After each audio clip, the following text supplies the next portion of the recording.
നമ്മൾ ജീവിതത്തിൽ ഒരു കാര്യം ചെയ്യുമ്പോൾ അതിന് എന്തോരം പ്രാധാന്യം കൊടുക്കുന്നുവോ അതേ പ്രാധാന്യം നമ്മൾ ജോലി സ്ഥലത്തും കൊടുക്കണം. ഇത് കണ്ടോ, ഈ ഒരു ചെറിയ തെറ്റ് പോലും നമ്മുടെ കണ്ണിൽ പെടാതെ പോകുന്നില്ല. നമ്മളെല്ലാം ശ്രദ്ധിച്ച് അതുപോലെ നോക്കിയിട്ട് ഇവിടുന്ന് വിടാറുള്ളൂ. കാരണം നാളെ ഇതൊരു ഫാമിലിയിലെത്തി അവർ ഈ പൈപ്പ് ഉപയോഗിക്കുമ്പോൾ അപ്പോൾ അവർക്കൊരു ബുദ്ധിമുട്ട് വരാൻ പാടില്ല. അപ്പോൾ അതുകൊണ്ട് നമ്മളെല്ലാ കാര്യങ്ങളും കൃത്യമായിട്ടാണ് ഇവിടുന്ന് വിടുന്നത്.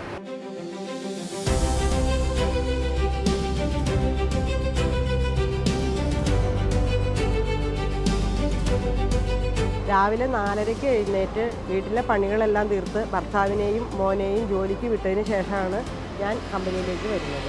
വീട്ടിലാണെങ്കിലും കമ്പനിയിലാണെങ്കിലും ഞാൻ എൻ്റെ പണികളെല്ലാം ഉത്തരവാദിത്തത്തോടു കൂടി തന്നെയാണ് ചെയ്യാറുള്ളൂ. എന്നാലാണ് എനിക്കൊരു സമാധാനം കിട്ടുകയുള്ളൂ. അത് ചെറുതോ വലുതോ ആകട്ടെ 1-2 വട്ടം ആലോചിച്ചതിന് ശേഷം അത് ഉറപ്പ് വരുത്തിയതിന് ശേഷം മാത്രമാണ് ഞാൻ ചെയ്യാറുള്ളൂ. ജോലിയുടെ കാര്യത്തിൽ വീട്ടിലായാലും കമ്പനിയിലായാലും ഉത്തരവാദിത്വം ഒന്നു തന്നെയാണ്.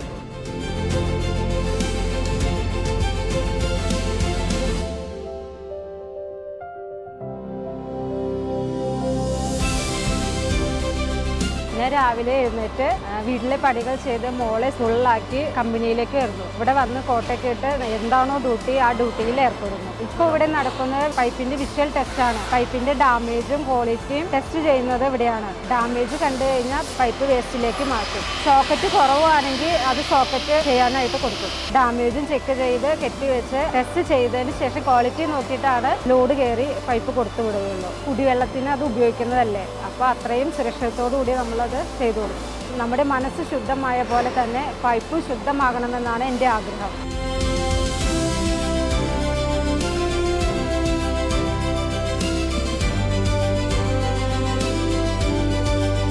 ഇത് നമ്മുടെ പൈപ്പിൻ്റെ പ്രഷർ ടെസ്റ്റാണ്. ഇതിൽ പാസ്സാകുന്ന പൈപ്പുകൾ മാത്രമേ നമ്മൾ വിപണിയിൽ ഇറക്കൂ. ഒന്ന് നോക്കിയാൽ നമ്മുടെ ലൈഫും അങ്ങനെ തന്നെയല്ലേ. എത്ര പ്രഷർ വന്നാലും നിൽക്കാൻ പഠിക്കണം. കുടുംബം, ജോലി, പ്രാരാബ്ദം എന്നിട്ടും നമ്മളിങ്ങനെ നീണ്ടു നീർന്ന് നിൽക്കുന്നില്ലേ.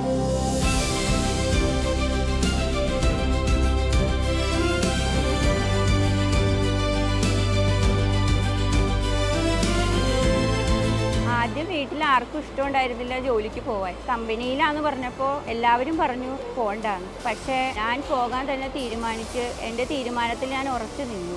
ഇപ്പോൾ എൻ്റെ വീടിൻ്റെ ലോണും മറ്റ് വീട്ടു ചെലവുകളും പിള്ളേരുടെ പഠിത്തവും എല്ലാം നടക്കുന്നത് എൻ്റെ ശമ്പളത്തിൽ നിന്നാണ്. 10 രൂപയ്ക്ക് ആരെയും ആശ്രയിക്കേണ്ട.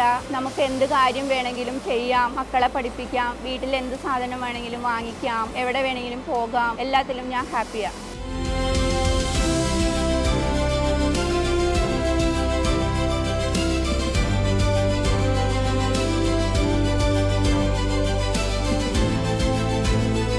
ലോറിയിൽ പൈപ്പുകൾ കയറ്റി കൊണ്ടുപോകുന്ന എവിടേക്കാണെന്നൊന്നും എനിക്കറിയില്ല. വീട് പണിയുന്നതിനോ അല്ലെങ്കിൽ ഏതെങ്കിലും വീടിലെ പ്ലംബിങ്ങിനോ കടകളിലേക്കോ പൈപ്പുകൾ എത്തുമ്പോൾ അതിലൂടെ ശുദ്ധജലം സമർത്ഥമായി ഒഴുകുമ്പോൾ അതിന് പിന്നിൽ നമ്മളുടെ ഒരു പ്രയത്നം കൂടി ആണല്ലോ എന്ന് ഓർക്കുമ്പോൾ ആത്മാഭിമാനം. 5 വർഷമായി ഞാൻ ഈ കമ്പനിയിൽ വന്നിട്ട്. അതുകൊണ്ട് എനിക്ക് ഗുണം മാത്രമേ ഉണ്ടായിട്ടുള്ളൂ. പിള്ളേരെ പഠിപ്പിക്കാൻ പറ്റി, പഠിച്ചുകൊണ്ടിരിക്കണു. ഇപ്പോൾ പെരപണി നടക്കണു. ഇപ്പോൾ കമ്പനിയിൽ എല്ലാവരുമായിട്ടാണ് കൂട്ടായിട്ട് നിൽക്കുന്നത്. ഇവിടെ വന്നു കഴിഞ്ഞാൽ എല്ലാവരും നല്ല സഹകരണമാണ്. ചേട്ടന്മാരാണെങ്കിലും ചേച്ചിമാരാണെങ്കിലും എല്ലാവരും ഒരുപോലെ തന്നെയാണ്. കമ്പനിയിൽ വന്നേ പിന്നെ നമുക്ക് ഒരു ആത്മാഭിമാനം, ഒരു സ്വയം നമുക്ക് ഒരു വരുമാനം ആയി. നമ്മുടെ കാര്യങ്ങളൊക്കെ ഇവിടെ കൊണ്ടാണ് നടന്നേക്കുന്നത്. ഇപ്പോഴും അതെല്ലാം പറയുന്നു. ഞങ്ങൾക്ക് ഇവിടെ കമ്പനിയിൽ വന്നതുകൊണ്ട് നല്ല ഒരു മെച്ചാണ്. കമ്പനി കൊണ്ട് ഞങ്ങൾക്ക് നന്നായിട്ടുള്ളൂ, നശിപ്പുണ്ടായിട്ടില്ല. എല്ലാം കൊണ്ടും നല്ല ഉയർച്ചയായിരുന്നു.